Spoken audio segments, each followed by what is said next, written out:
बिस्मिल्लाहिर्रहमानिर्रहीम। Iqra बिस्मि रब्बिकल्लज़ी खलक़।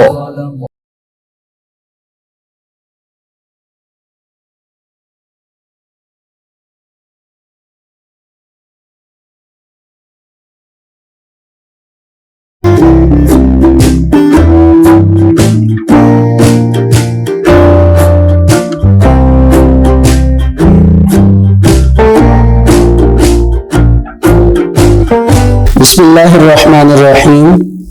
Dear students, अस्सलामु अलैकुम। स्टूडेंट्स, जैसा कि आप जानते हैं कि कोविड-19 की प्रॉब्लम की वजह से क्लासेस को फिर से ऑफलाइन करना पड़ा है।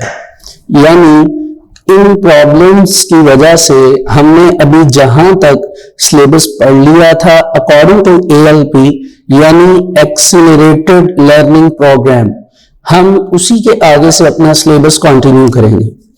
स्टूडेंट्स, हमने चैप्टर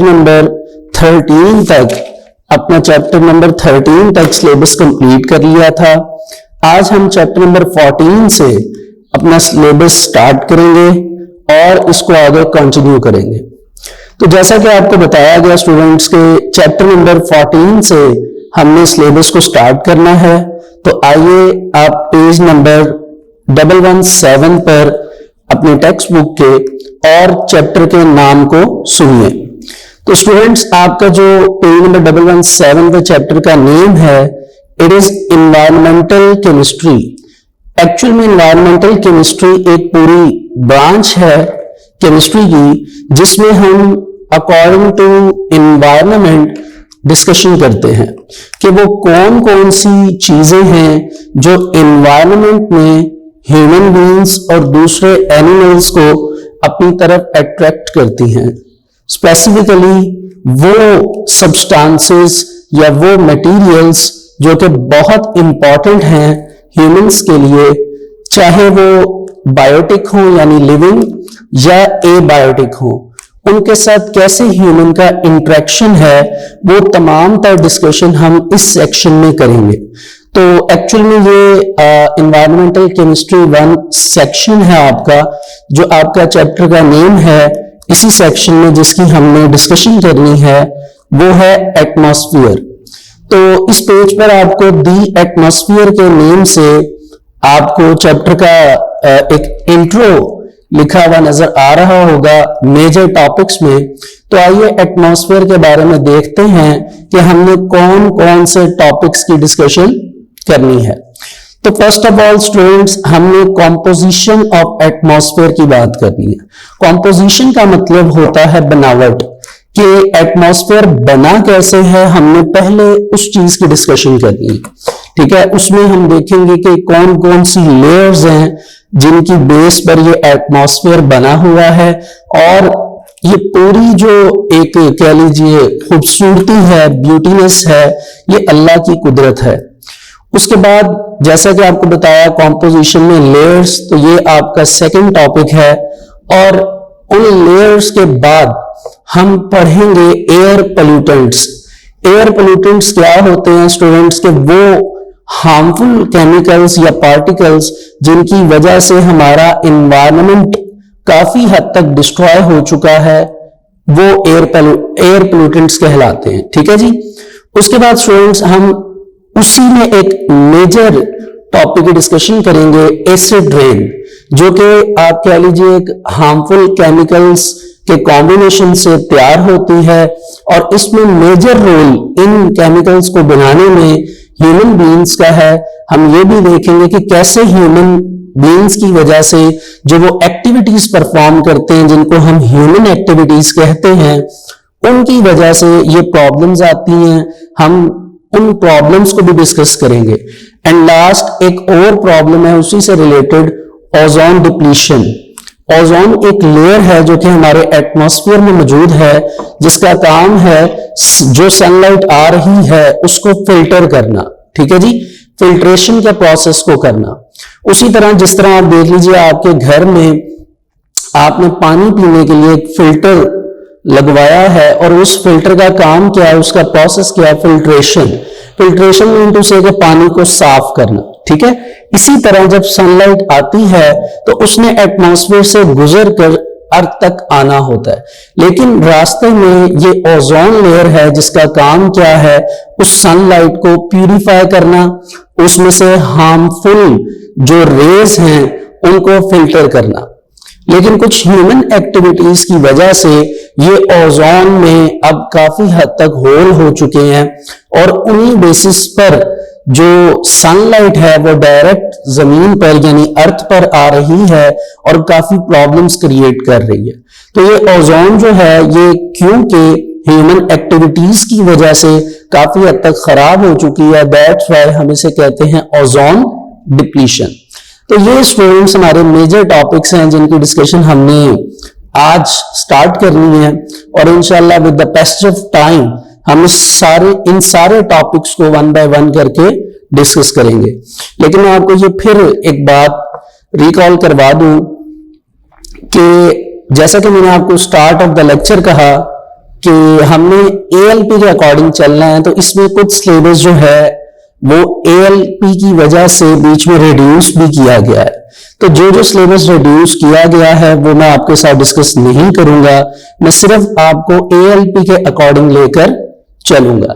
तो आइए आज हम वर्क फॉर डे 1 से अपना आज का लेक्चर स्टार्ट करते हैं, पेज नंबर 118 से, एटमॉस्फेयर से। स्टूडेंट्स, एटमॉस्फेयर क्या होता है इसकी एक छोटी सी डेफिनेशन मैंने आपके सामने राइट की है। It is not the part of ALP, but it is important definition to explain you. After that आप इतने एलिजिबल हो जाएंगे कि आपको कुछ कॉन्सेप्ट होगा कि एटमॉस्फेयर है क्या। ठीक है जी, तो डेफिनेशन के हवाले से बात कर ली जाए तो व्हाट इज एटमॉस्फेयर? तो atmosphere is the envelope of different gases. Mean to say कि एटमॉस्फेयर मुख्तलिफ गैसेस का एक इन्वेलप है, एक ब्लैंकेट है। जिस तरह हम कंबल के नीचे सिरक जाते हैं, कंबल से हमारी पूरी बॉडी कवर हो जाती है, इसी तरह हमारा जो पूरा एटमॉस्फेयर है ये गैसेस से कवर है। ठीक है, तो हमारा जो एटमॉस्फेयर गैसेस से कवर है, हम ये कह सकते हैं जिस तरह हमारी बॉडी ब्लैंकेट से कवर होती है यानी कंबल से, इसी तरह डिफरेंट गैसेस जो हैं वो हमारी एटमॉस्फेयर में स्प्रेड हुई हैं। ठीक है जी, तो डिफरेंट गैसेस, ठीक हो गया जी, अराउंड द अर्थ यानी हमारी जमीन के इर्द गिर्द। अब स्टूडेंट्स अगर हम बात कर लें इन डिफरेंट गैसेस की, तो इनमें मेजर जो गैसेस हैं जो हमारे लिए इंपॉर्टेंट हैं और हमारे सिलेबस में उन्हें बार बार बताया गया है, तो उसमें एक गैस स्टूडेंट्स नाइट्रोजन है और सेकंड जो है वो ऑक्सीजन है। ठीक है, उनकी क्या कॉम्पोजिशन है, कितनी परसेंटेज है, हम इसको आगे जाके डिस्कस करेंगे। तो इस तरह ये आपके पास एटमॉस्फेयर की डेफिनेशन आ गई कि envelope of different gases around the earth. ठीक है जी, अब आते हैं स्टूडेंट्स इसकी लेयर्स पे। लेयर्स मीन कि कितनी लेयर्स में एटमॉस्फेयर को बनाया गया।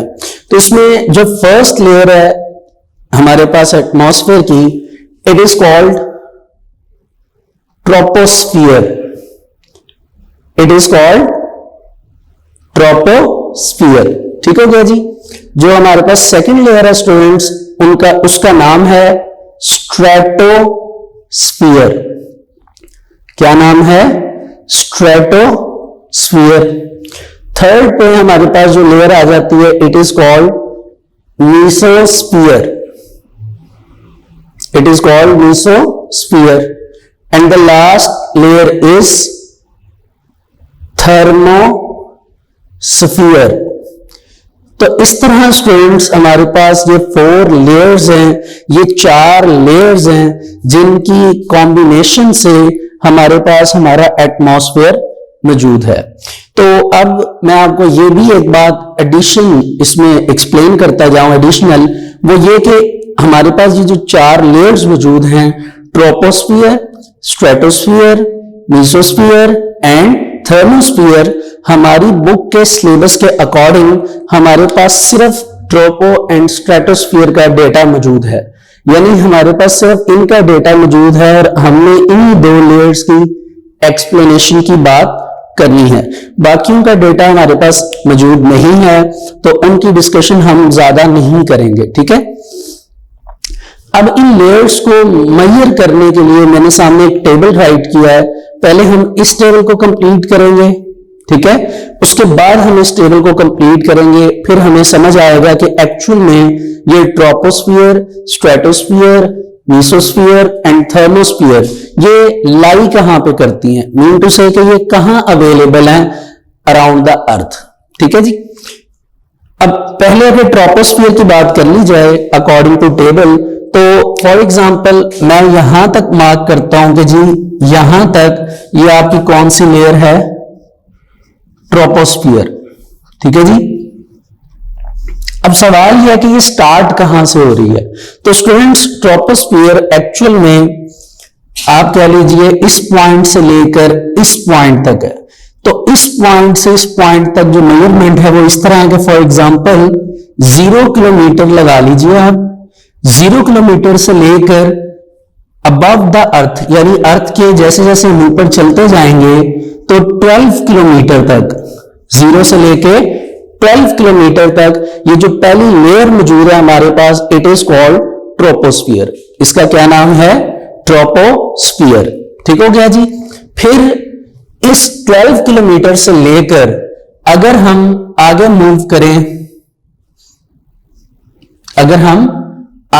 करें, तो हमारे पास ये नेक्स्ट लेयर है, इसको मैं मेजर कर देता हूं यहां तक, ये इट इज कॉल्ड स्ट्रेटोस्फियर, ठीक है जी। और जो स्ट्रेटोस्फियर है ये 12 किलोमीटर से लेकर अबव द अर्थ मजीद जाती है तकरीबन 50 किलोमीटर्स तक। कहां तक, 50 किलोमीटर्स। ये लाइन थोड़ी सी लंबी लग गई है, इसको जरा शॉर्ट कर लेते हैं ताकि बाकी लेयर्स को भी हम मेजर कर सकें, ठीक है। तो यहां तक चले हम मेजर कर लेते हैं। ये तो हमने यहां तक इसको मेजर कर लिया। ये हमारे पास 50 किलोमीटर्स तक ये हमारे पास सेकंड लेयर आ जाती है विच इज कॉल्ड स्ट्रेटोस्फियर, ठीक है। फिर 50 किलोमीटर से हम अबव जब मजीद ऊपर जाते हैं तकरीबन आप कह लीजिए 85 किलोमीटर तक। कहां तक, 85 किलोमीटर तक। तो ये आपके पास स्टूडेंट नेक्स्ट लेयर है 85 किलोमीटर तक विच इज कॉल्ड मेसोस्फियर, ठीक हो गया। एंड लास्ट 85 से अबव अगर हम ऊपर जाते हैं तकरीबन आप कह लीजिए 110 यानी 110 किलोमीटर या इससे भी थोड़ा सा अबव जाया जाए तो ये हमारे पास स्टूडेंट्स फोर्थ लेयर आती है विच इज कॉल्ड थर्मोस्फियर। तो ये स्टूडेंट्स एक्चुअली इनकी एक्चुअल में मेजरमेंट है। तो अब आपने क्या याद रखना है, हमने ये याद रखना है कि फर्स्ट लेयर ट्रोपोस्फियर है जो 0 किलोमीटर यानी अर्थ जहां पे अभी मैं खड़ा हूं, आप लोग बैठे हुए हैं, इट इज 0 किलोमीटर, ठीक है। यहां से अगर अबव ऑल्टीट्यूड की बेस पे देखा जाए यानी ऊंचाई की तरफ, तो जैसे जैसे ऊपर जाएंगे 12 किलोमीटर तक, तो यहां तक हमारी फर्स्ट लेयर कंप्लीट होती है विच इज कॉल्ड ट्रोपोस्फियर, ठीक हो गया। फिर 12 किलोमीटर से अबव जाइए 50 किलोमीटर तक तो second layer stratosphere and goes on. तो इस हिसाब से अगर हम टेबल को स्टार्ट करें तो अभी हमने पढ़ा फर्स्ट नेम क्या हमारे पास troposphere, second stratosphere, third is mesosphere and the fourth is thermosphere. अभी आपके सामने मैंने हाइट की मेजरमेंट की तो आप देख सकते हैं कि जो ट्रोपोस्फियर है ये 0 से स्टार्ट होगी और 12 किलोमीटर तक जाएगी, ये इसकी हाइट है, ठीक है। फिर स्ट्रेटोस्फियर है तो ये स्टूडेंट्स 12 किलोमीटर से स्टार्ट होगी एंड 50 किलोमीटर तक जाएगी। इसी तरह मेसोस्फियर जो है ये 50 किलोमीटर से स्टार्ट होगी 85 किलोमीटर तक जाएगी।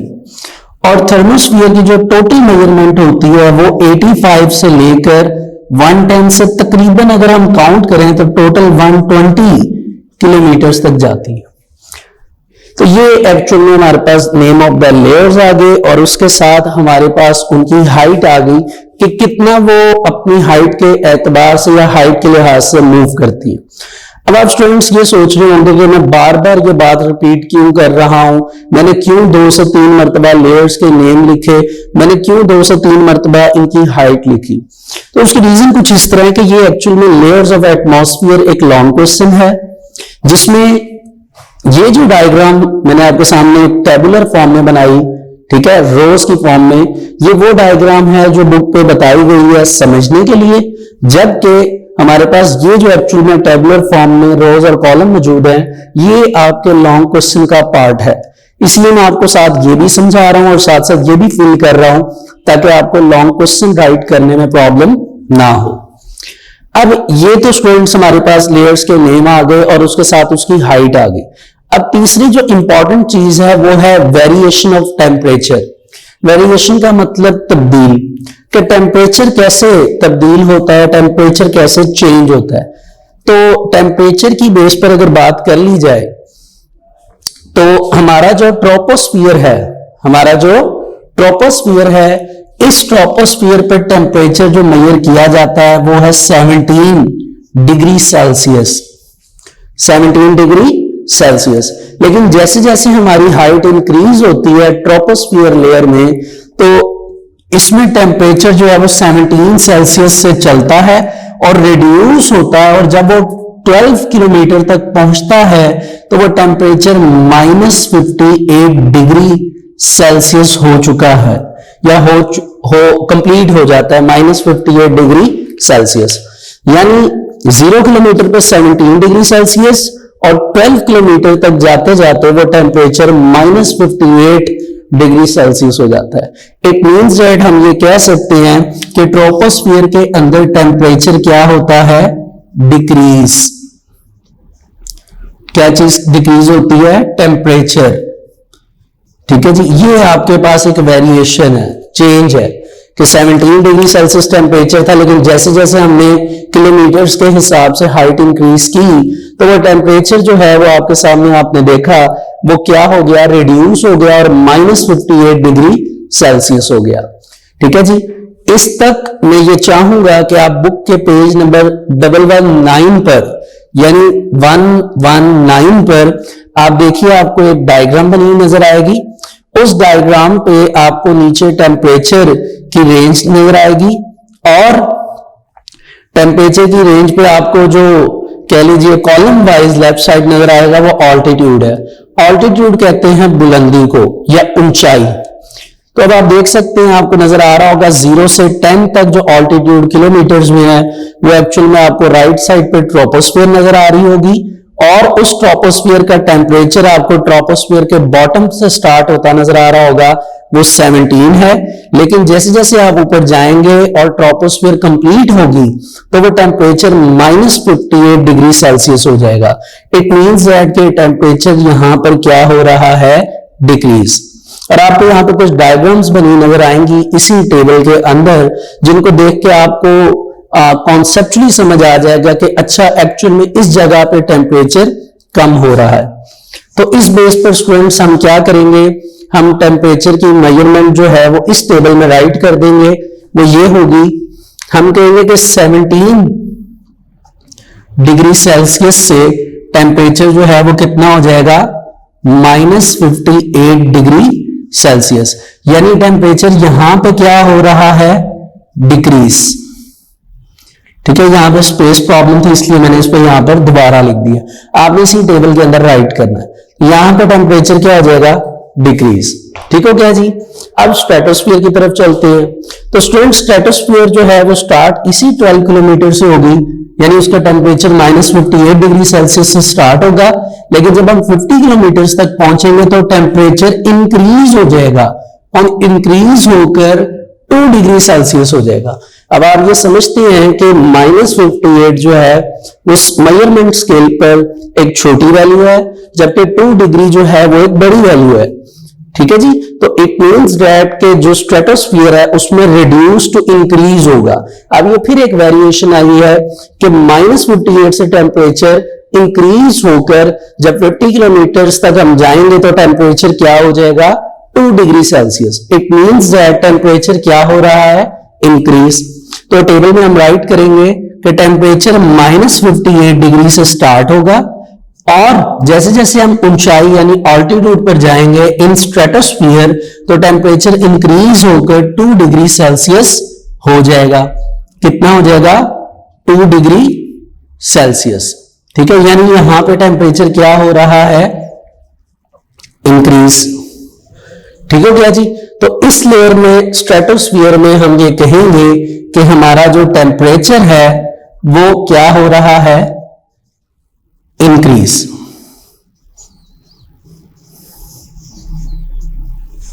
ठीक है जी। अब फ्रेंड हम स्ट्रेटोस्फीयर से मूव करेंगे नेक्स्ट लेयर में which is mesosphere. Same mesosphere का टेम्परेचर स्टार्ट कहां से होगा, 2 डिग्री सेल्सियस से, लेकिन जब हम 85 किलोमीटर तक पहुंचेंगे तो टेम्परेचर दोबारा अगेन क्या हो जाएगा, डिक्रीज हो जाएगा। क्या हो जाएगा, डिक्रीज। और कितना हो जाएगा डिक्रीज होकर स्टूडेंट्स, ये डिक्रीज होकर ये हो जाएगा हमारे पास -93 डिग्री सेल्सियस। कितना हो जाएगा, -93 डिग्री सेल्सियस। तो हम इसको टेबल में राइट कर देंगे। हम कहेंगे कि मेसोस्फीयर में टेम्परेचर 2 डिग्री सेल्सियस से स्टार्ट होगा लेकिन कितना रिड्यूस हो जाएगा, -93। यानी एक बार फिर यहां पे टेम्परेचर क्या हो रहा है, डिक्रीज। ये आप देखिए कि ये अल्लाह की कुदरत है कि कैसे टेम्परेचर जो है वो इंक्रीज और डिक्रीज हो रहा है और ये जो वेरिएशंस आ रही हैं ये मेजरेबल हो चुकी हैं, यानी इनको साइंटिस्ट ने मेजर कर लिया है। ठीक है, ये अभी हम नॉर्मल बात कर रहे हैं before as such human activities कि हमारा एटमॉस्फेयर कुछ इस तरह का है। लेकिन अभी हम जैसे जैसे आगे टॉपिक्स पर जाएंगे तो हमें पता चलेगा कि ये इनके टेम्परेचर्स में काफी चेंजेस आ चुकी हैं। टेम्परेचर जहां पे डिक्रीज हो रहा था वहां पे काफी हद तक इंक्रीज हो चुका है जिस वजह से काफी प्रॉब्लम्स आ रही हैं। ठीक है, अगर आपको एक एग्जांपल दे दी जाए इस हिसाब से तो एक बड़ी अच्छी एग्जांपल है फ्लडिंग की।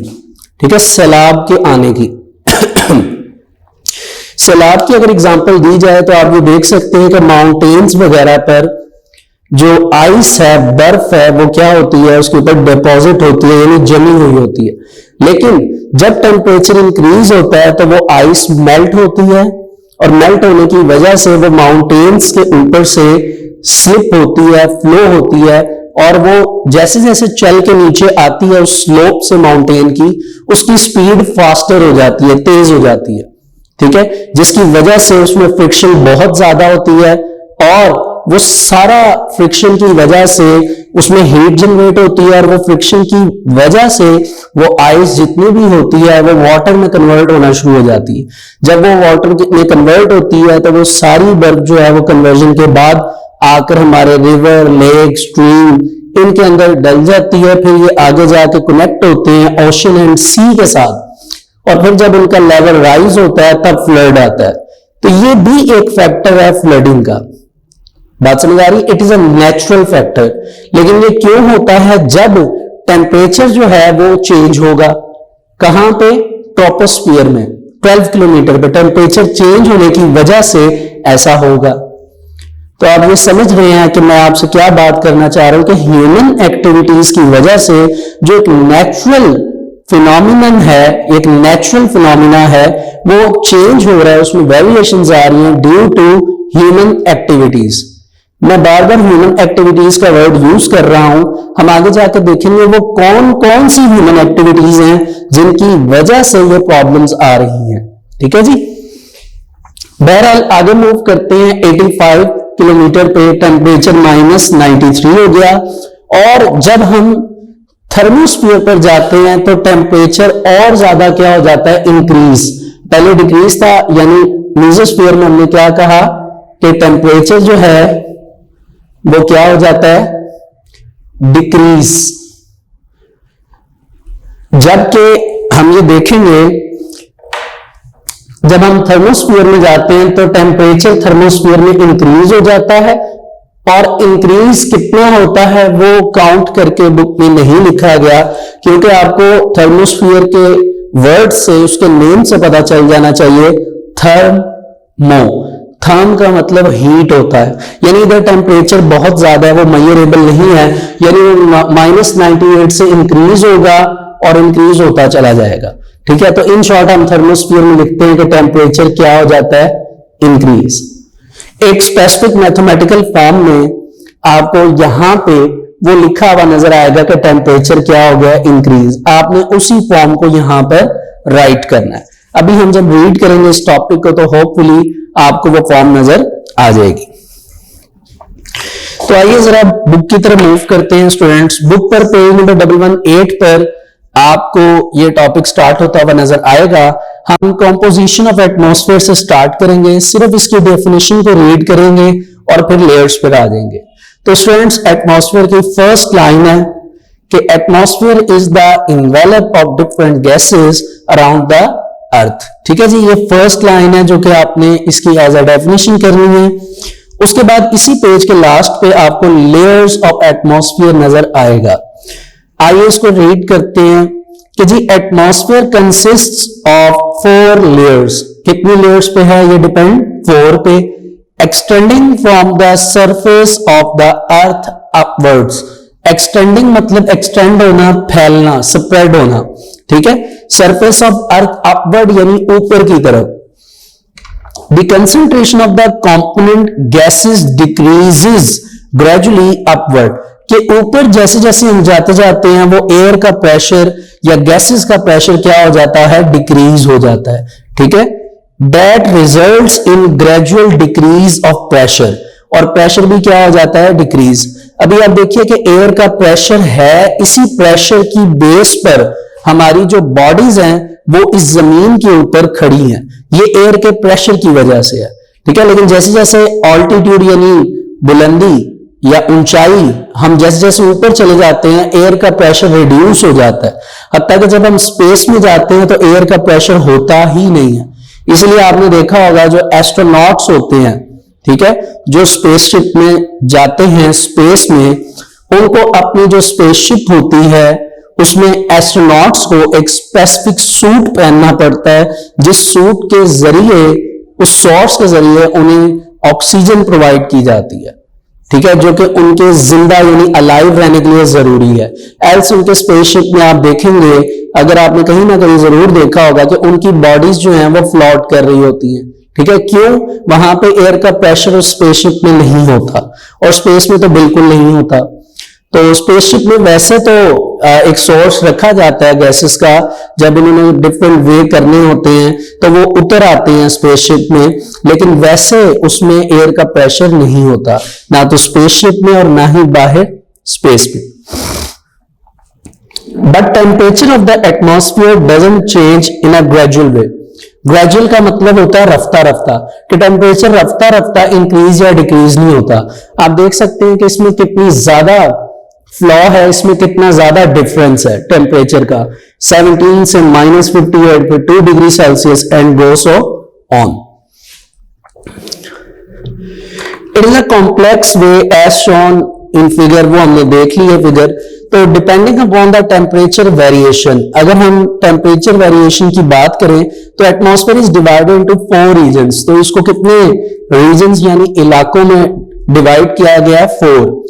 Temperature decreases from 17 Celsius to -58 regularly in the lowest layer, मतलब कि 17 से -58 तक जो लोएस्ट लेयर है, मतलब ट्रोपोस्फियर को लोएस्ट कहा जाता है, ये एक्सटेंड करती है 12 किलोमीटर तक, and this layer is called troposphere. Above this layer यानी ट्रोपोस्फियर के ऊपर लाइज द स्ट्रेटोस्फियर। कौन सी लेयर मौजूद है? Stratosphere. That extends up to 50 kilometre. Extend यानी जो फैली हुई है, कहां तक? 50 किलोमीटर तक। In this layer the temperature rises up to 2 degree, यानी यहां पे टेम्परेचर जो है वो 2 डिग्री सेल्सियस तक राइज करता है या एक्सपैंड करता है। Beyond the stratosphere lies mesosphere, यानी स्ट्रेटोस्फियर के बाद कौन सी लेयर है? Mesosphere. Covering up to 85 kilometres. ये कितना कवर कर रहा है, ये डिस्टेंस जो कवर कर रही है मेसोस्फीयर, ये 85 किलोमीटर डिस्टेंस जो है वो कवर कर रही है। ठीक है जी। In this region again temperature decreases down to -93 degree Celsius, यानी मेसोस्फीयर में दोबारा टेम्परेचर जो है वो 2 डिग्री से रिड्यूस होके कम होके -93 डिग्री सेल्सियस हो रहा है। And after that beyond 85 kilometre, यानी 85 किलोमीटर के बाद लाइज द थर्मोस्फीयर। कौन सी लेयर मौजूद है? Thermosphere, in which temperature goes on increasing upward, कि जैसे जैसे वो ऊपर जाती जाएगी टेम्परेचर क्या होता जाएगा? इंक्रीज होता जाएगा। लेकिन उसको मेजर करके नहीं लिखा हुआ, तो आप थ्योरी में इतना ही लिखेंगे। ठीक है जी। अब पेज नंबर 120 के ऊपर आपको वो टेबल बना हुआ नजर आएगा, जो मैंने सामने राइट भी कर दिया आपको, और होपफुली वो टेबल आप दोबारा पढ़ने की जरूरत नहीं है, क्योंकि आपको वो समझ आ चुका है। मैंने वो लेफ्ट साइड पे प्रॉपरली बना दिया है। ठीक है, तो आप उसको इजीली देख सकते हैं। ठीक है जी। अच्छा, तो ये स्टूडेंट्स आपका according to ALP first long question complete हुआ विद कॉन्सेप्ट्स। ठीक है जी। तो आपने इस लॉन्ग को लिखना कितने में मार्क करवा देता हूं, उसको आप मार्क कर लीजिए। आपने 118 पेज पे पहले तो एटमॉस्फेयर की डेफिनेशन लिखनी है, जो फर्स्ट लाइन मैंने पढ़ी है। उसके बाद पेज नंबर 119 पर आ जाना है, और आपने उससे पहले लेयर्स ऑफ एटमॉस्फेयर की हेडिंग देनी है, और 119 पेज की फर्स्ट लाइन से depending upon the temperature variation से स्टार्ट करना है, और ये पैराग्राफ आपने कंप्लीट लिखना है अपवर्ड्स तक। ठीक है, इसमें कटिंग नहीं हो सकती, क्योंकि ये रिदमेटिकली हम चल रहे हैं और लेयर्स के बारे में इसमें एक्सप्लेन कर रहे हैं। यहां तक लिखने के बाद पेज नंबर 120 पर जो टेबल बना हुआ है, जो कि मैंने भी लेफ्ट साइड पर बनाया है, आपने इस टेबल को कॉपी करना है। तो यहां तक ये आपका पहला लॉन्ग क्वेश्चन कंप्लीट होता है। ठीक है जी। फिर आगे उन्होंने क्या लिखा है स्टूडेंट्स, 2 लाइंस जो हैं वो गिवन है इस टेबल के नीचे, कि we will discuss the reasons of variations of temperature and other phenomenon in tropo and stratosphere in details. जैसा कि मैंने आपको पहले बताया कि 4 लेयर्स मौजूद हैं, लेकिन इन चारों में से हमारे पास जो डेटा अवेलेबल है वो सिर्फ फर्स्ट 2 लेयर्स का है, विच इज ट्रोपो एंड स्ट्रेटोस्फीयर। तो हम सिर्फ इन्हीं 2 लेयर्स की एक्सप्लेनेशन जो है वो देखेंगे अकॉर्डिंग टू ALP। ठीक है जी। तो आज स्टूडेंट्स हमारा जो वर्क फॉर डे 1 है वो यहां तक कंप्लीट होता है।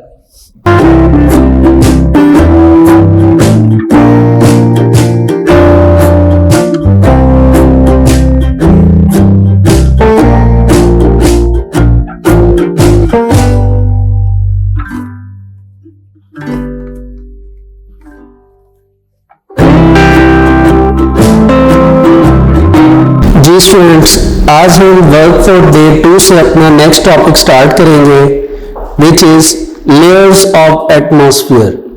स्टूडेंट्स, जैसे कि आपको याद होगा कि हमने अपने प्रीवियस लेक्चर में इसी से रेलिवेंट यानी लेयर्स ऑफ टॉपिक का जो टॉपिक था, लेयर्स ऑफ एटमॉस्फेयर का टॉपिक, वो स्टार्ट किया था, और उसमें हमने डिटेल के साथ लेयर्स के नेम, उनके टेम्परेचर और उसके अलावा जो एयर प्रेशर है उसकी डिस्कशन की थी। आज हम जो 2 लेयर्स जिनका डेटा हमारे पास अवेलेबल है, विच इज ट्रोपो एंड स्ट्रेटोस्फीयर, उनकी डिस्कशन करेंगे। तो इसके लिए स्टूडेंट्स पेज नंबर 120 पर आ जाइए, आपको ट्रोपोस्फीयर का टॉपिक मिल जाएगा। तो आइए स्टार्ट करते हैं कि व्हाट इज ट्रोपोस्फीयर। देखिए, पहली बात तो student, troposphere is considered as the lowest layer of atmosphere, यानी ये लोएस्ट लेयर है, सबसे लोअर लेयर है आप कह लीजिए एटमॉस्फेयर की। दूसरी बात यह है कि इसके अंदर स्टूडेंट्स जो मेजर कॉन्स्टिट्यूएंट्स हैं, कॉन्स्टिट्यूएंट्स यानी जो मेजर अज्जा हैं जिनकी बेस पर यह लेयर बनी है, वो एक्चुअल में 2 गैसेस हैं, यानी 2 गैसेस हैं जो कि इस लेयर को बनाती हैं, जिसमें एक इंपॉर्टेंट रोल है नाइट्रोजन गैस का और एक इंपॉर्टेंट रोल है ऑक्सीजन गैस का। ठीक है, जो नाइट्रोजन गैस यहां पे मौजूद है वो स्टूडेंट 78% अवेलेबल है, और ऑक्सीजन जो है इट इज 21% इन ट्रोपोस्फियर। तो अगर हम ये कहें इनकी एडिशन करके तो बात ये बनेगी कि ट्रोपोस्फियर के अंदर 99% जो रोल है, 99% जो रोल है वो इन दो गैसेस का है जिन बेसिस पर ये ट्रोपोस्फियर एग्जिस्ट कर रही है। ठीक है, तो ये दो गैसेस जो हैं वो 99% टोटल कह लीजिए एरिया कवर करती। बाकी आप यूं कह लीजिए इसमें एक माइनर कॉन्स्टिट्यूएंट्स मौजूद हैं इनमें ट्रोपोस्फियर में।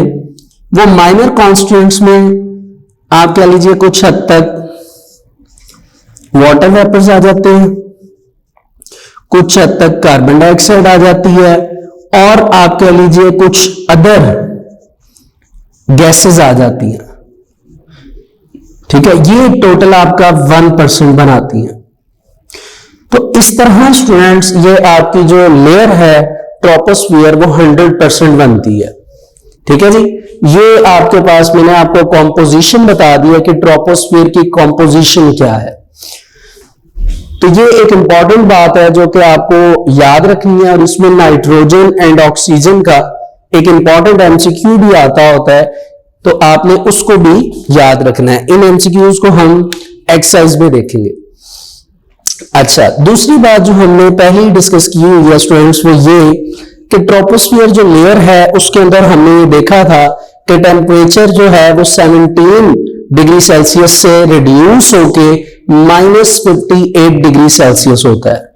ठीक है जी, ये एक इंपॉर्टेंट बात है जो आपने याद रखनी है। बाकी हम इसको साथ साथ रीड करेंगे और साथ साथ जो है इसकी एक्सप्लेनेशन को देखेंगे। तो आइए इसे स्टार्ट करते हैं। Troposphere, the major constituents of troposphere are nitrogen and oxygen gases. These two gases comprise 99% by volume of the Earth's atmosphere. Earth atmosphere का वर्ड इसलिए यूज हुआ है क्योंकि ये 0 से 12 किलोमीटर है। 0 मीन्स जहां से अर्थ स्टार्ट हो रही है।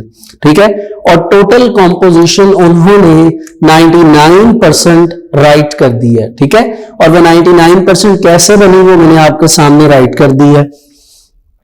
Although concentration of carbon dioxide and water vapors is negligible in atmosphere. Negligible का मतलब होता है स्टूडेंट्स बराए नाम, मतलब वो चीज जो अमाउंट में या कंसंट्रेशन में इतनी कम है कि हम अगर उसको ना भी लिखें तो बात बन जाएगी।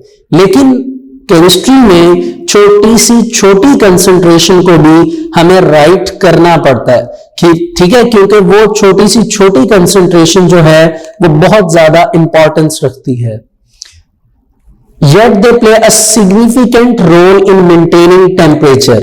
क्योंकि इनका काम ये है वाटर वेपर्स का और कार्बन डाइऑक्साइड का कि इन्होंने जो एटमॉस्फेयर का टेम्परेचर है जो ट्रोपोस्फियर की लेयर में है उसको क्या करना होता है, उसके ऊपर कुछ प्रोसेसेस करने होते हैं या उसको बैलेंस करना होता है। Both of these gases allow visible light to pass through. Both of these gases से मुराद के जो नाइट्रोजन और ऑक्सीजन है इनमें से जो लाइट है विजिबल लाइट यानी सनलाइट की तरफ से आने वाली लाइट। अब आपने याद रखना है कि आपके पास जो सनलाइट है इसमें से दो तरह की लाइट जो है वो अर्थ तक आने की कोशिश करती है। ठीक है, एक को विजिबल लाइट कहा जाता है यानी यूवी रेस।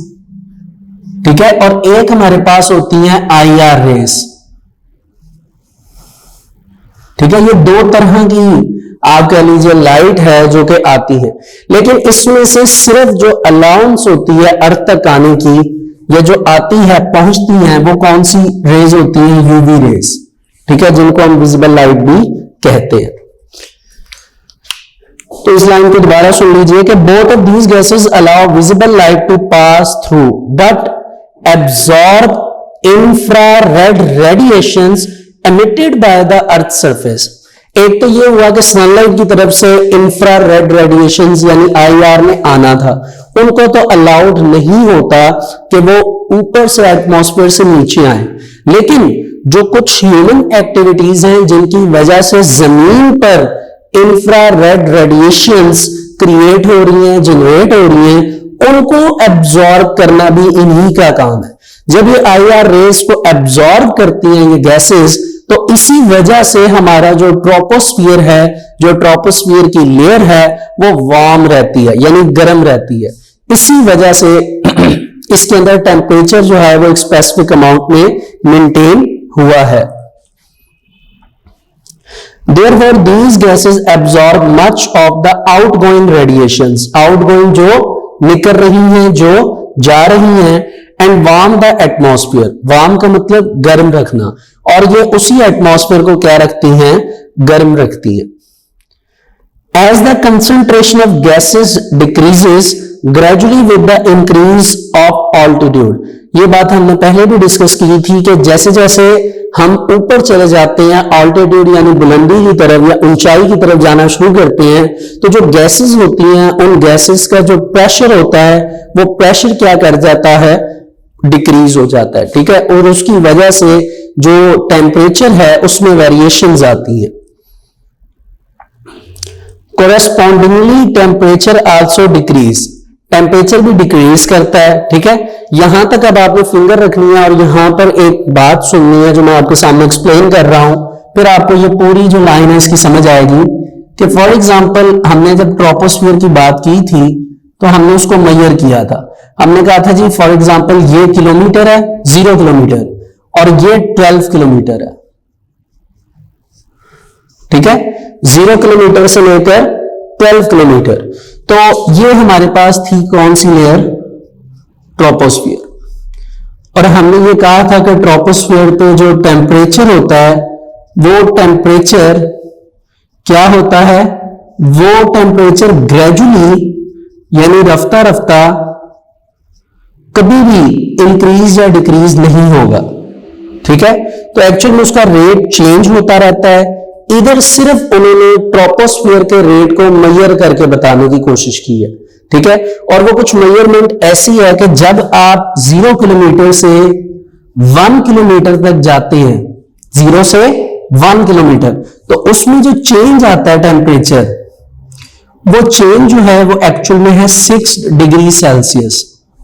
यानी अगर आपका टेम्परेचर 0 किलोमीटर पे 17 डिग्री सेल्सियस था, तो 1 किलोमीटर पे वो डिक्रीज होके, अब आप 17 में से 6 निकाल दीजिए तो 11 किलोमीटर आ जाएगा।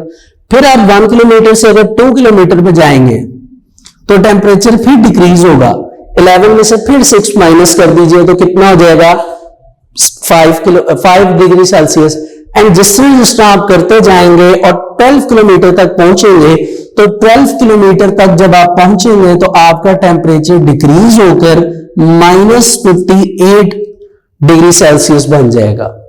तो ये इन्होंने यहां पर राइट किया हुआ है, लेकिन इसको इस तरह एक्सप्लेन नहीं किया, तो मैंने आपको इसके बारे में थोड़ा सा एक्सप्लेन कर दिया है। इसको आप दोबारा सुनिए। As the concentration of gases gradually decreases with the increase of altitude, यानी जैसे जैसे बुलंदी बढ़ेगी, ऊंचाई बढ़ेगी, तो आपकी जो गैसेस की कंसंट्रेशन है, मिकदार है, वो कम होना शुरू हो जाएगी। कोरेस्पॉन्डिंगली, और साथ ही साथ टेम्परेचर आल्सो डिक्रीजेस, टेम्परेचर भी क्या होगा, डिक्रीज होगा at the rate of 6 degree Celsius पर किलोमीटर, यानी हर किलोमीटर पर आपका जो डिक्रीज होगा टेम्परेचर वो 6 डिग्री होगा। 6 डिग्री वो मैंने आपको यहां पर बता दिया, ठीक हो गया जी। This is the region where all weathers occur, ठीक है, वेदर्स जहां पे बनते हैं, मौसम, ये वो इलाका है। Almost all the aircrafts fly in this region, ठीक है, और जितने भी एयरक्राफ्ट हैं वो सारे के सारे यहीं पर क्या करते हैं, फ्लाई करते हैं। तो ये स्टूडेंट्स एक्चुअल में आपका एक लॉन्ग क्वेश्चन है which is called troposphere. Hopefully आपको समझ आ गया होगा। ये क्योंकि लॉन्ग क्वेश्चन है तो ये स्टूडेंट्स आपने कंप्लीट करना है, इसमें किसी भी किस्म की कटिंग नहीं है, ठीक हो गया जी। अच्छा, अब हमने ट्रोपोस्फियर के बाद स्ट्रेटोस्फियर की डिस्कशन करनी है, which is considered as the second layer of atmosphere. तो स्ट्रेटोस्फियर के बारे में कुछ इंपॉर्टेंट बातें हैं, पहले हम उन्हें देख लेते हैं कि स्ट्रेटोस्फियर है क्या। देखिए, पहली बात तो stratosphere is considered as the second layer of atmosphere. ठीक हो गया जी। दूसरी बात हमने पढ़ी थी कि स्ट्रेटोस्फीयर में जो टेम्परेचर है वो टेम्परेचर क्या होता है, वो टेम्परेचर इंक्रीज होता है। ठीक है, और उसके इंक्रीज होने की रीजन क्या है? उसके इंक्रीज होने की रीजन, जो बेसिक रीजन है वो ये है कि इसके टेम्परेचर बढ़ने की बेसिक रीजन है ओजोन लेयर। एक्चुअल में हमारे पास जो स्ट्रेटोस्फीयर है इसमें ओजोन लेयर जो है वो मौजूद होती है। ठीक है, आइए अब हम देखते हैं कि स्ट्रेटोस्फीयर में ओजोन लेयर कहां मौजूद है। फिर मैं इसी तरह एक डायग्राम बनाऊंगा एक टेबल की फॉर्म में, जिस तरह ट्रोपोस्फीयर की बनाई थी। इस डायग्राम में आप देख सकते हैं कि हम स्टार्ट करेंगे 12 किलोमीटर से, और ये डायग्राम 12 से लेकर कहां तक जाएगी? 50 किलोमीटर तक। दैट्स वाई हम इसको क्या नाम देंगे? स्ट्रेटोस्फीयर। ठीक हो गया। अब देखते हैं कि इस स्ट्रेटोस्फीयर में हमें ओजोन कहां पे मिलती है। देखिए 12 किलोमीटर से 50 किलोमीटर के दरमियान हमारे ओजोन लेयर पाई जाती है। आप यूं कह लीजिए कि 25 किलोमीटर से लेकर 30 किलोमीटर तक, ये आप डिफरेंस देखें तो तकरीबन 5 किलोमीटर की एक लेयर मौजूद होती है एक्चुअल में। ठीक है, जिसने पूरी अर्थ को जो है वो कवर किया हुआ है, और यही लेयर क्या कहलाती है? ओजोन। क्या कहलाती है? ओजोन। तो एक्चुअल में जो ओजोन लेयर है वो स्ट्रेटोस्फीयर के अंदर 25 से 30 किलोमीटर तक कवरेज देती है। ठीक है, अब आप ये देखिए ओजोन की वजह से आप ये कह सकते हैं कि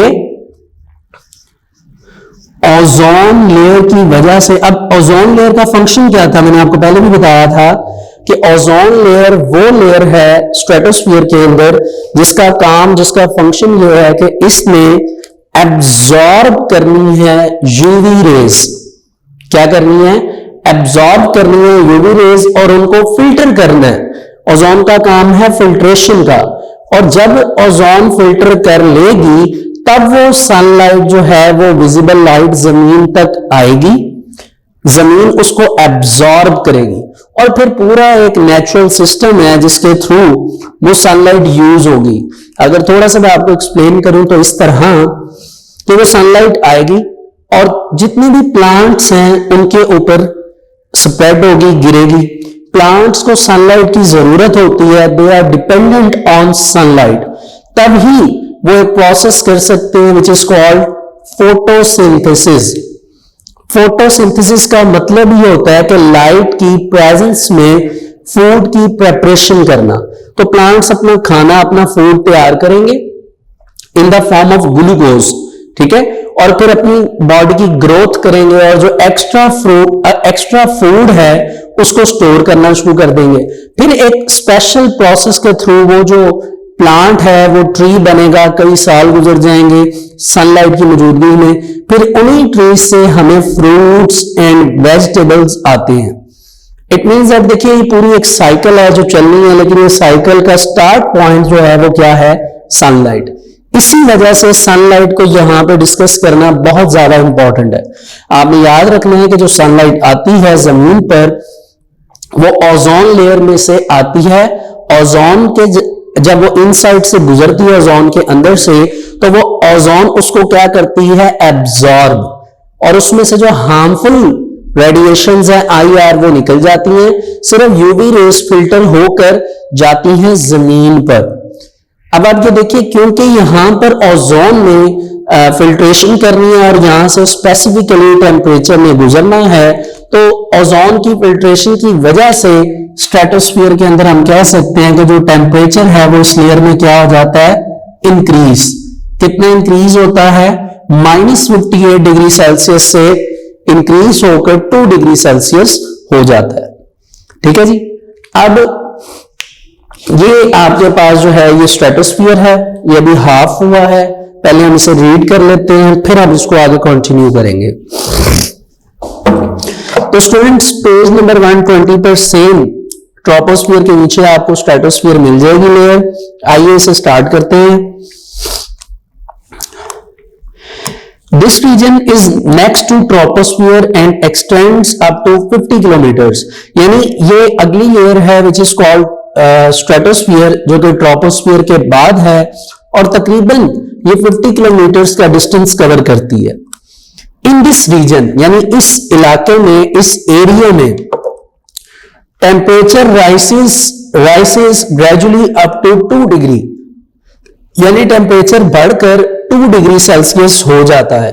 the pressure of ozone the presence of ozone, यानी ओजोन की जो प्रेजेंस है, मौजूदगी है, ब्रैकेट में उसने लिखा हुआ है due to absorption of radiations, क्योंकि इसने रेडिएशंस की एब्जॉर्प्शन करनी है।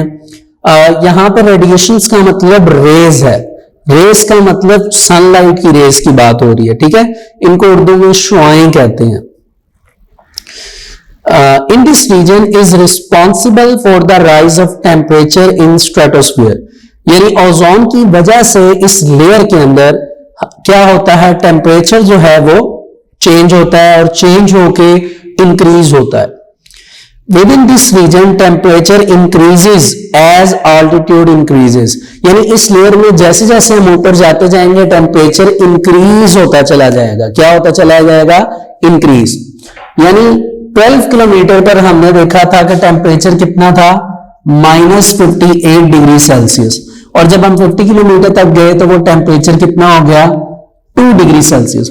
यानी हर किलोमीटर पे वो टेम्परेचर अब इंक्रीज हो रहा था उसी कॉन्सेप्ट के थ्रू, जिस कॉन्सेप्ट के थ्रू हमने ट्रोपोस्फियर के टेम्परेचर को देखा था।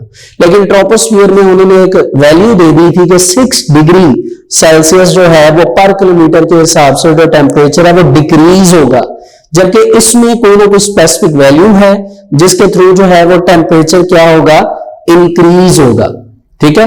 अब आप ये सोच रहे हैं कि अगर मैंने आपको ये वैल्यू भी लिख दी और बुक में भी मेंशन है तो वो वैल्यू क्यों नहीं लिखी गई, तो उसकी कई रीजंस हैं, जिसमें से एक रीजन ये है कि अब आप देख सकते हैं कि with in 7 to 8 years temperature जो है वो हमारी अर्थ का और काफी हद तक एटमॉस्फेयर का वो चेंज हो चुका है, ठीक है। चेंज होने का मतलब कि अब वैसे अगर आप देख लीजिए कि जो सर्दी है पहले आ जाती थी सितंबर में, अक्टूबर में स्ट्रॉन्ग वे से, लेकिन अब देखिए अब दिसंबर का मंथ शुरू हुआ और अब जाके हमें कुछ फील हुआ है ये नवंबर के लास्ट से और दिसंबर में कि जी वाकई सर्दी है, और अब सर्दी का जो टाइम पीरियड है विंटर का वो कम हो चुका है अगर हम मेजर करने की कोशिश करें और इसको सोचें। रीजन सिर्फ ह्यूमन एक्टिविटीज है। तो इस वजह से क्योंकि स्ट्रेटोस्फीयर में टेम्परेचर राइज होना होता है और राइज हो चुका है तो वो सही तरह से मेजरेबल नहीं है, इस वजह से आपकी बुक के अंदर भी नोटेबल नहीं है। लेकिन अगर आप देखना चाहें, इस पर सर्च करना चाहें तो ये एक आप कह लीजिए एक आपकी एक्स्ट्रा एक्टिविटी बन जाएगी, क्योंकि आप फ्री भी हैं घर पे, तो आप इस एक्टिविटी को परफॉर्म करिए और जरूर देखिए कि कितना टेम्परेचर है स्ट्रेटोस्फीयर में जो पर किलोमीटर के हिसाब से इंक्रीज हो रहा है, ठीक है। अच्छा जी, आगे चलते हैं students. Such as the lower layer temperature is about -58 degree Celsius and the upper layer is 2 degree Celsius. मतलब कि आप देख सकते हैं जो लोएस्ट लेयर है स्ट्रेटोस्फीयर की वो -58 है, जबकि उसकी जो अपर लेयर है स्ट्रेटोस्फीयर की वो 50 किलोमीटर यानी 2 डिग्री सेल्सियस टेम्परेचर है, ठीक हो गया। अच्छा जी, The stratosphere is layered in temperature as shown, यानी उन्होंने वो दिखाने की कोशिश की है अगले पेज पे। अगर आप पेज नंबर 121 पे आ जाएं तो वो आपको एक छोटी सी डायग्राम बनी नजर आ रही होगी।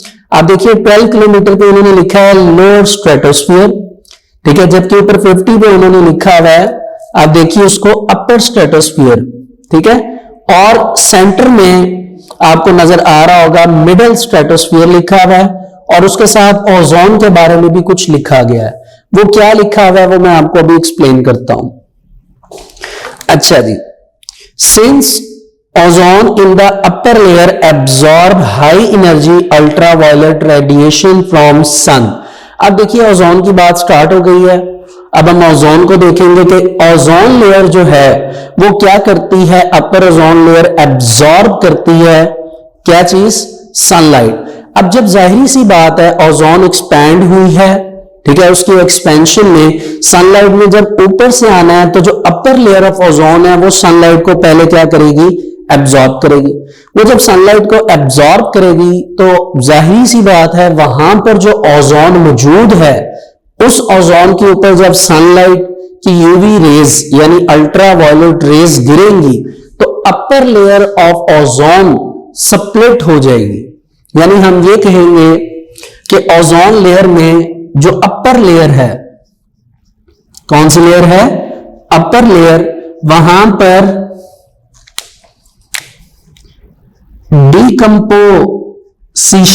डिकम्पोजिशन रिएक्शंस होंगे। अब डिकम्पोजिशन का मतलब क्या होता है स्टूडेंट्स? डिकम्पोजिशन का मतलब होता है टूटना। यानी यहां पर ओजोन के स्प्लिट होने के केमिकल रिएक्शंस होंगे। स्प्लिट कैसे होगी? सिंपल, ओजोन का फॉर्मूला है O3। ये O3 स्प्लिट होकर O2 यानी oxygen diatomic plus oxygen monoatomic. Mono means एक, डाई मीन्स दो, यानी एक जगह ऑक्सीजन गैस बन जाएगी डायटोमिक और एक जगह मोनोएटॉमिक ऑक्सीजन बन जाएगी। It is on the upper layer of ozone. मैं ओजोन की बात कर रहा हूं, ठीक है। In stratosphere the upper layer of ozone. तो ये आपके पास एक रिएक्शन आ जाएगा जिसमें ओजोन स्प्लिट हो रही है, टूट रही है। दैट्स व्हाई आप यहां पे लिख सकते हैं इट इज डिकम्पोजिशन रिएक्शंस, ठीक है।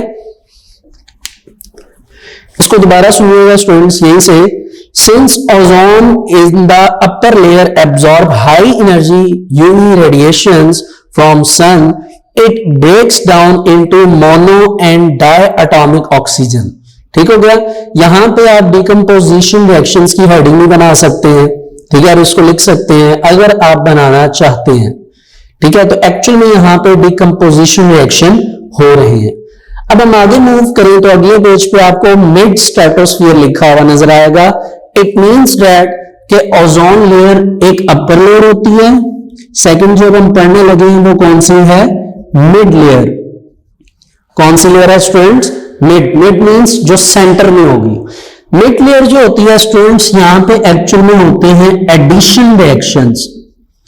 एडिशन का मतलब है कि ये जो आपके पास डायटोमिक एंड मोनोएटॉमिक ऑक्सीजन है ये यहां पर मिडिल लेयर के अंदर दोबारा आपस में कंबाइन करती हैं और यहां पर ओजोन की दोबारा से फॉर्मेशन हो जाती है।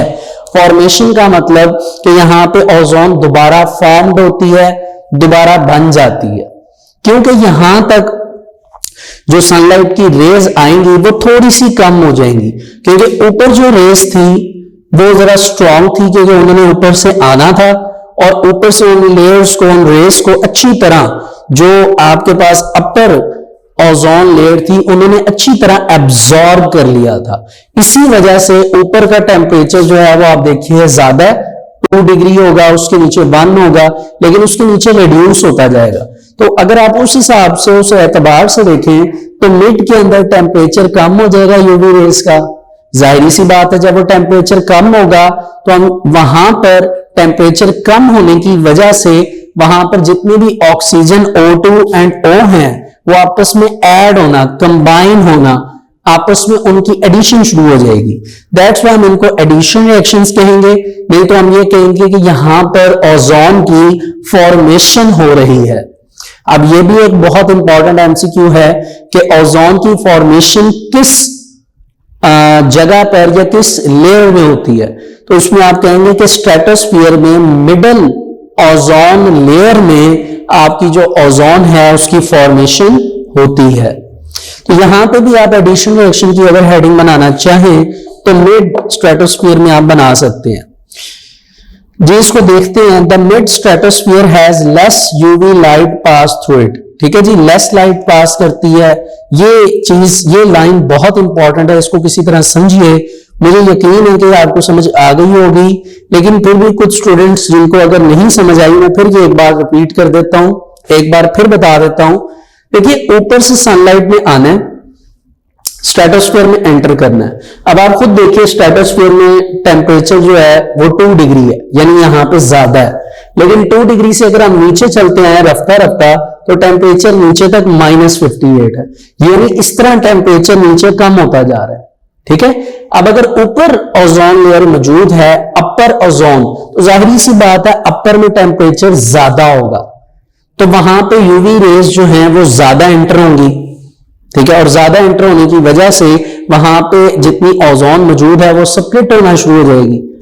ठीक है, और जैसे ही थोड़ा थोड़ा नीचे आते जाएंगे तो वहां पे टेम्परेचर कम हो जाएगा, तो वहां पे ओजोन की फॉर्मेशन स्टार्ट हो जाएगी।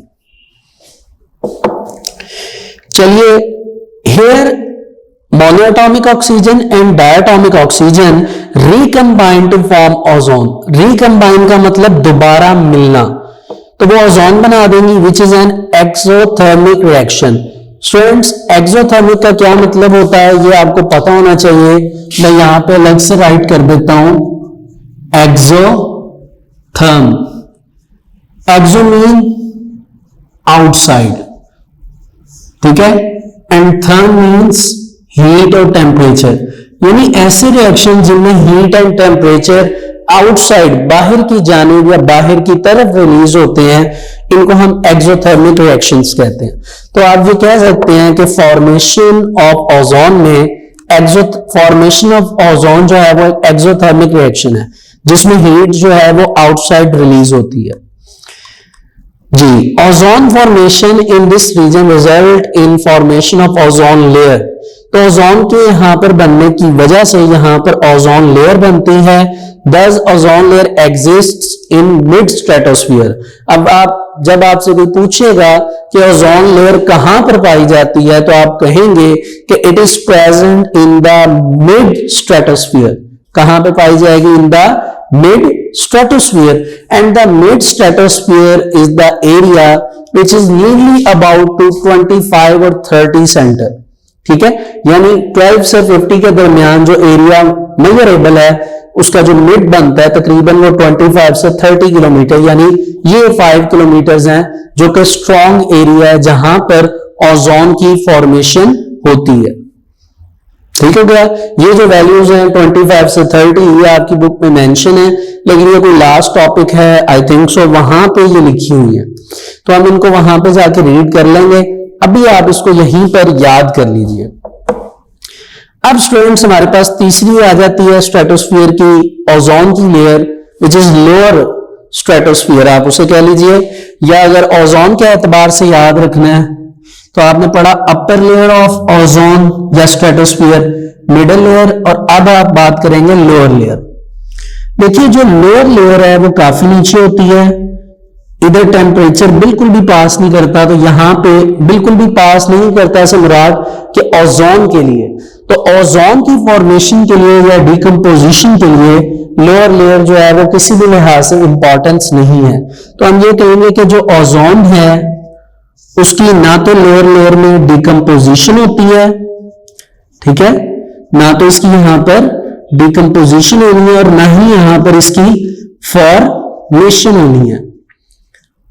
तो ये दोनों प्रोसेसेस यहां पर नहीं होते लोअर लेयर में। इन शॉर्ट यहां पे ओजोन से रेलेवेंट कुछ भी नहीं होता। तो आप ये कहेंगे the lower stratosphere receive very low UV rays, वो बहुत कम होती हैं। तो जितना भी मोनोएटॉमिक ऑक्सीजन है नॉट फाउंड हियर, यहां पे मोनोएटॉमिक ऑक्सीजन होता ही नहीं है, सिर्फ इधर जो ऑक्सीजन होता है वो डायटॉमिक होता है here, and ozone is not form here, तो यहां पे ओजोन नहीं बनती। अब देखिए जो लोअर लेयर ऑफ ओजोन है या जिसको मैं लोअर लेयर ऑफ स्ट्रेटोस्फीयर कह रहा हूं वो एक्चुअल में आप कह लीजिए 12 किलोमीटर में -58 डिग्री है, और ये एक्चुअल में लास्ट पार्ट था किसका? ट्रोपोस्फीयर का। तो एक्चुअल में इसी वजह से यहां पे ट्रोपोस्फीयर के 12 किलोमीटर पे ऑक्सीजन होती है जिसका बहुत ज्यादा प्रेशर होता है, और वो कितनी ऑक्सीजन है वो हमने स्टार्टिंग में पढ़ी थी, इट इज 21%। तो ये एक्चुअल में स्टूडेंट्स आपके पास लेयर्स हैं दो, the first is troposphere and second is stratosphere. ठीक है जी, ये दोनों स्टूडेंट्स आपके पास इंपॉर्टेंट लेयर्स हैं ये आपके लॉन्ग क्वेश्चंस भी हैं, आप जाके इनको एक्सरसाइज में देख सकते हैं। अकॉर्डिंग टू ALP भी ये इंपॉर्टेंट है। तो इसमें कटिंग तो बिल्कुल भी नहीं है, आपने ट्रोपोस्फियर का long as it is copy paste करना है, ठीक है जी, स्टार्ट से ही। और उसमें हेडिंग मजीद बनाने की कोशिश ना करिएगा। ट्रोपोस्फियर है उसको एक पैराग्राफल फॉर्म में आपने याद करना है और उसको लिखना है। और जहां तक बात स्ट्रेटोस्फियर की, आप उसमें देख सकते हैं कि स्ट्रेटोस्फियर में मैंने आपको बताई है एक दो जगह पे कि यहां आप हेडिंग्स बना लें। अगर आप बनाना चाहते हैं देन इट इज गुड, लेकिन अगर आप नहीं बनाना चाहते तो वो आपकी मर्जी है, आप उसको देख लीजिए आपने उसे कैसे उसकी फॉर्मेशन करनी है, ठीक है, ताकि वो एक पैराग्राफल फॉर्म में आ जाए। तो स्ट्रेटोस्फियर में भी कटिंग कोई नहीं है, कोई इनके साथ डायग्राम नहीं बनानी है, आपने इनको एज अ थ्योरेटिकल फॉर्म में कंप्लीट करना है। और एक इसके अलावा एक इंपॉर्टेंट बात कि स्टूडेंट्स आपको इसमें जो वैल्यूज लिखी हुई नजर आ रही हैं परसेंटेज की या टेम्परेचर की, ये जो भी वैल्यूज हैं जो थ्योरी से रेलिवेंट नहीं है, मतलब एक रिदम में आप थ्योरी लिख रहे हैं वो ठीक है, आप उसको पेन से लिखेंगे, लेकिन बीच में जो आपकी वर्डिंग आ रही है, जिस तरह हमने देखा 12 किलोमीटर 50 किलोमीटर टेम्परेचर देखा, इन वर्ड्स को आप जरा हाईलाइट कर दीजिए। उसके लिए आप पॉइंटर यूज कर रहे हैं, मोस्ट वेलकम, आप पॉइंटर से लिख दीजिए। आप अगर मार्कर यूज कर रहे हैं तो आप उससे लिख दीजिए। उससे क्या होता है कि वो जरा एक आपको देखने में नजर आ रहा होता है कि कितना अच्छा लग रहा है काम, ठीक है जी। तो बहरहाल हमारा स्टूडेंट्स आज ट्रोपो एंड स्ट्रेटोस्फियर के साथ यहाँ पे आज वर्क फॉर डे 2 कंप्लीट होता है। इसको आपने अच्छी तरह इन 2 लॉन्ग क्वेश्चंस को याद करना है और इनको आपने अपने पास राइट करना है।